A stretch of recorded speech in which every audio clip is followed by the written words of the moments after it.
ইউকাতিলুনা ফি সাবিলিল্লাহ ওয়াল্লাযীনা কাফারু ইউকাতিলুনা ফি সাবিলিত তাগুত। পরিষ্কার কথা কার?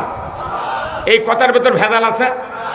আলিম ওলামা বক্তৃতা করি আমরা, ইনিয়ে বিনিয়ে কোনটি সস্তা ওয়াজ পাওয়া যাবে সেগুলো পকেটে করে নিয়েছে, মন্ত্রের সামনে বসি।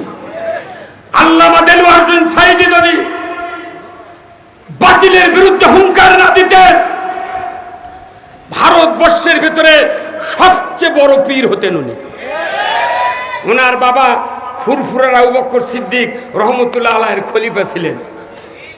এই বাংলাদেশে মাস্টারের ছেলে মাস্টার হয় না, বক্তার ছেলে বক্তা হয় না, ইমামের বেটা ইমাম হয় না, কিন্তু এমন একটা সস্তা ব্যবসা আছে, পীর যদি মরে যায়, ছেলে যদি ক্লাস 10ও পড়ে তাও পীর হয়।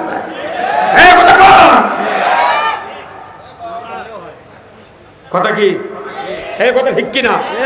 তাহলে উনি যদি পীর হতেন, ওনার বাড়িতে টাকার বস্তা যেত, কিন্তু উনি বেছে নিয়েছেন রসুলের আদর্শ। সে আদর্শটা কি? উনি বেছে নিয়েছেন পাক্কা ইমানদার যারা, তারা সংগ্রাম করে কার পথে? আপনারা কি সংগ্রাম আল্লাহর পথে করতে রাজি আছেন? কারা কারা দুহাত তুলে দেখা। লিল্লাহে তাকবীর, লিল্লাহে তাকবীর, লিল্লাহে তাকবীর। আল কোরআনের আলো, আল হাদিসের আলো, ইসলামের দুশমনেরা আমার নেতা তোমার নেতা, লিল্লাহে তাকবীর। তাহলে পাক্কা ইমানদারের সংগ্রাম করতে হবে কার পথে? কিসের জন্য?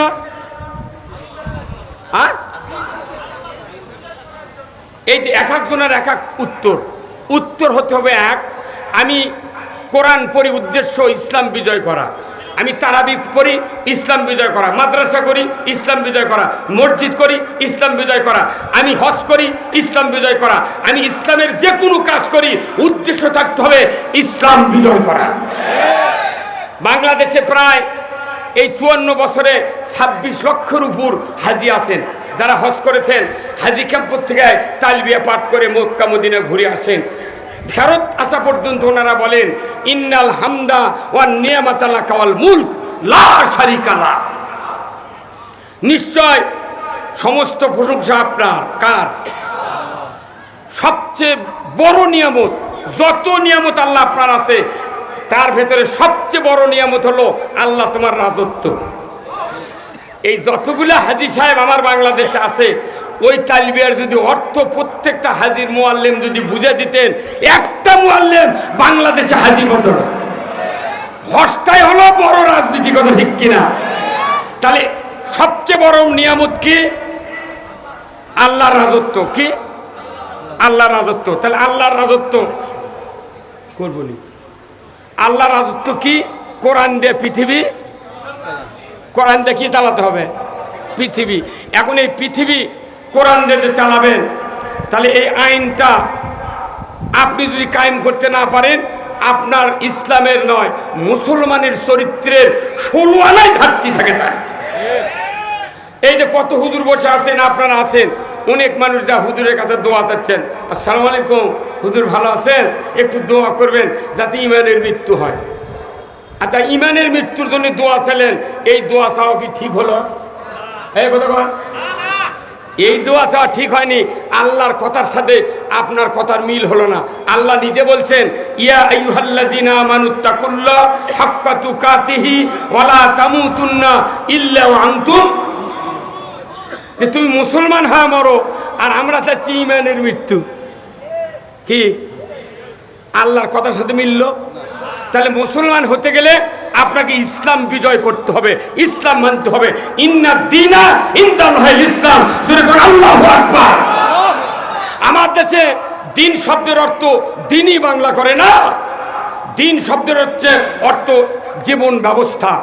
এক্ষুনি যদি বলি ভাই বলেন তো ইসলাম অর্থ কি, আপনারা কি বলবেন?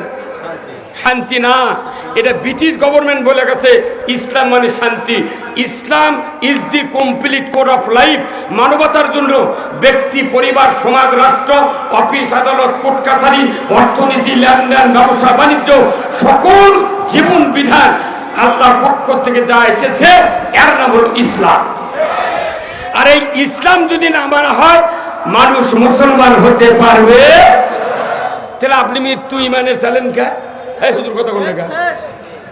তাহলে এতে একটা ভুল করলাম আমরা বাংলাদেশ জামাত ইসলামী, ইসলামী ছাত্র শিবির আপনাদেরকে বাঁচানোর জন্য, নিজে আমরা বাঁচানোর জন্য, মুসলমান হয়ে মৃত্যুর জন্য আমরা ইসলাম বিজয় করতে চাই।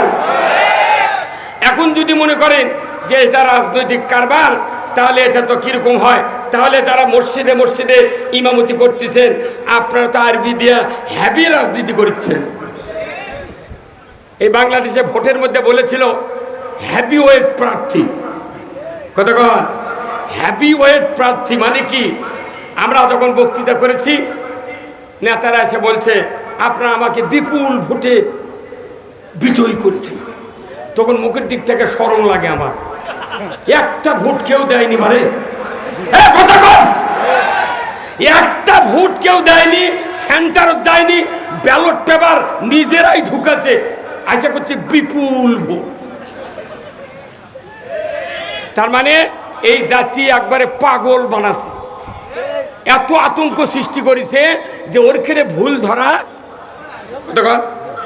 আচ্ছা বলেন তো, উমার ফারুক ছিলেন অর্ধেকটা পৃথিবীর বাদশা। একদিন উনি মসজিদে খুতবা দিতে উঠেছেন, ওনার গায়ের জামাটা একটু লম্বা। এক যুবক সামনে বলছে যে হুজুর আপনার সাথে একটু কথা। কি? আমরা এক পিস করে কাপড় পাচ্ছি, আমাদের জামা ছোট, আপনার জামা বড় হলো কেন? তখন উমার ফারুক বলছেন দাঁড়াও তুমি। মুসল্লিরা বলছে আজ শেষ। উমার ফারুক আর শেষ করবে। তখনই ওনার ছেলে বললেন এ উত্তর আমি দেব। আমি যে কাপড় পেয়েছিলাম ওই কাপড়টা আমার আব্বাকে দিয়েছি, উনি যেহেতু খতিব মসজিদে নববীর, যাতে আর জুব্বাটা একটু লম্বা হয়। আল্লাহু আকবার।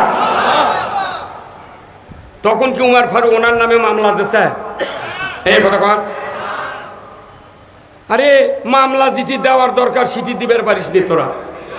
এই বাগমারা এক হুজুর দোয়া করছে, মাবুদ বঙ্গবন্ধুকে যারা সপরিবারে হত্যা করেছে তাদেরকে জান্নাতুল ফেরদাউস দিয়ে দাও।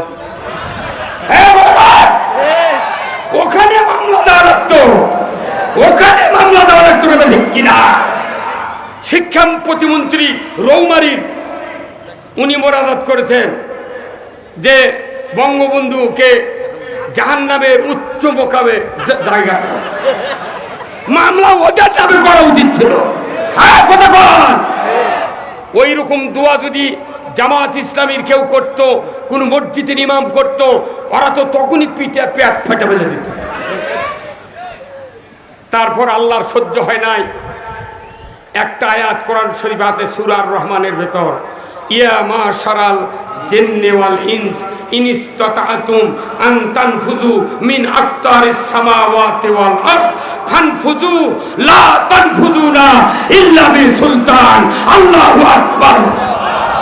এই বাংলাদেশের 18 কোটি মানুষ, কেউ তাদেরকে লাঠি দিয়ে তাড়ানো হয় না। তারা যে অপকর্ম করেছে, আল্লাহ এত ভয় পয়দা করে দিয়েছে, ওরা নিজেরাই আল্লাহর আনুগত্য না করার কারণে নিজেরাই দেশ থেকে দূরে যেতে বাধ্য হয়েছে। কথা বলে এখন আবার বলছে যে আমি কোনো তোমাদের কাছেই আছি, চট করে ঢুকে পড়ব। আসেন, আপনি তো বিচার বিভাগ নিরপেক্ষ করেছেন, কথা ঠিক কিনা? আইন নিজ গতিতে চলবি, আপনি যে কাজ করে গেছেন ওই গতিতেই বিচার হবে। আসেন, আছে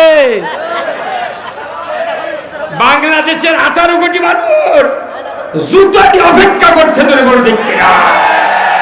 আমরা উপদেষ্টাদেরকে বলেছি যাদেরকে গ্রেফতার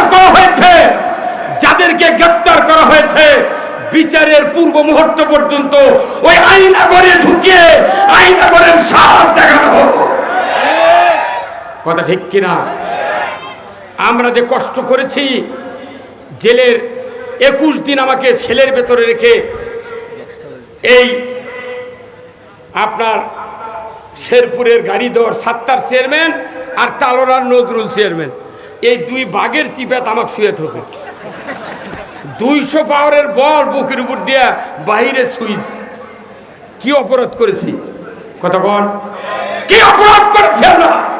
আমাদের একটা অপরাধ, আমরা কোরআন বিজয় চাই। বক্তৃতা করি না কেন, যত সুন্নাত মানি না কেন, ইসলামী রাষ্ট্র ছাড়া নামাজ কায়েম হবে না, চুরি বন্ধ হবে না, পর্দা ফরজ হবে না, সুদ হারাম হবে না, দুনিয়াতে দুর্নীতি ওয়াকারেজ কোনোদিন বন্ধ হবে না।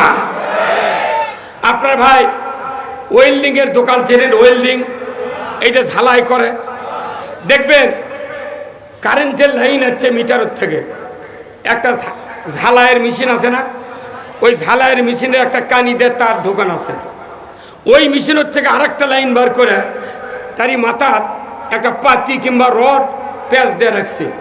সেই রডের শরীরে কয়েক হাজার ফোঁটা, যেটা ঝালাই করবে তারই গায়ের উপর ওই রড ফেলে দিতেছে।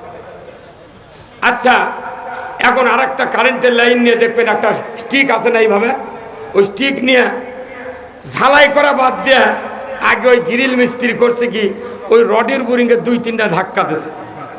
তখন এই রড বলছে যে ভাই তুমি করবে ঝালাই, আমার কষ্ট দাও কে? তখন গ্রিল মিস্ত্রি বলে যে টেস্ট করতেছি লাইন আসছে নাকি, কথা কর। আচ্ছা, কেউ যদি আর্থিং এর এই লাইন যদি অফ করে দিয়া কিয়ামত পর্যন্ত ঝালাই করবে চায়, ঝালাই হবে? এই দুর্গন ঝালাই হবে?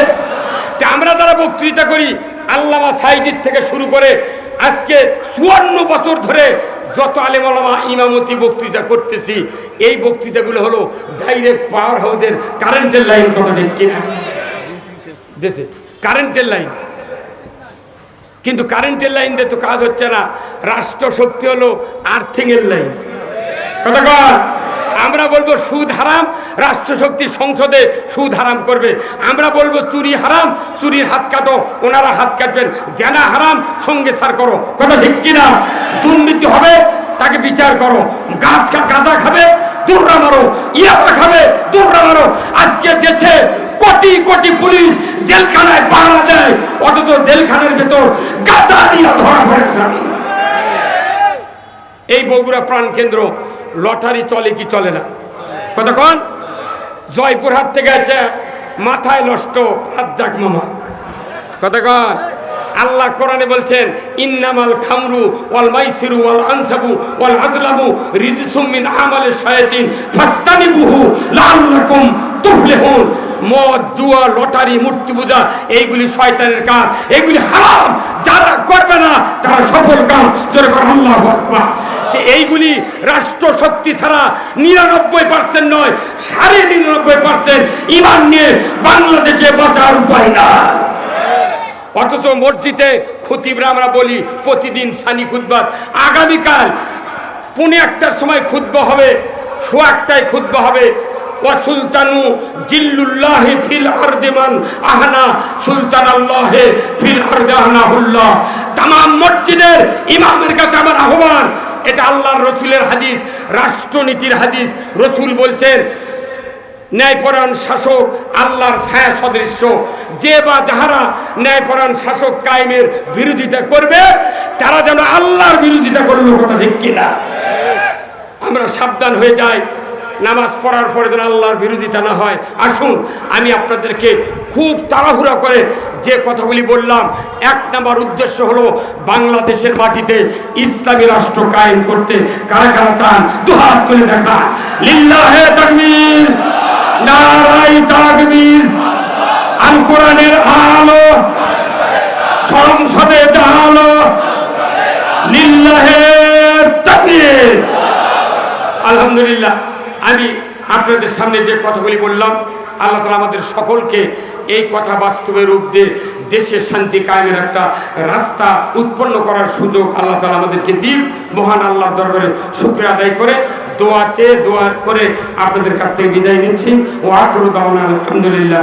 আসসালামু আলাইকুম ওয়া রাহমাতুল্লাহি ওয়া বারাকাতুহু। ঠিক আছে।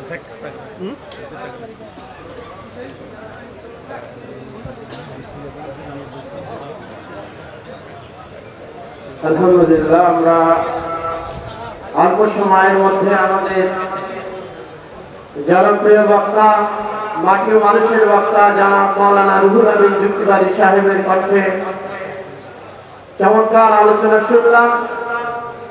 এই আলোচনা থেকে শিক্ষা গ্রহণ করে আমাদের জীবন চালানোর জন্য চেষ্টা করবো। আল্লাহ আমাদের তৌফিক দান করুন। সকলে বলি আল্লাহুম্মা আমিন। সম্মানিত তাওহীদি জনতা, আমাদের প্রধান মেহমান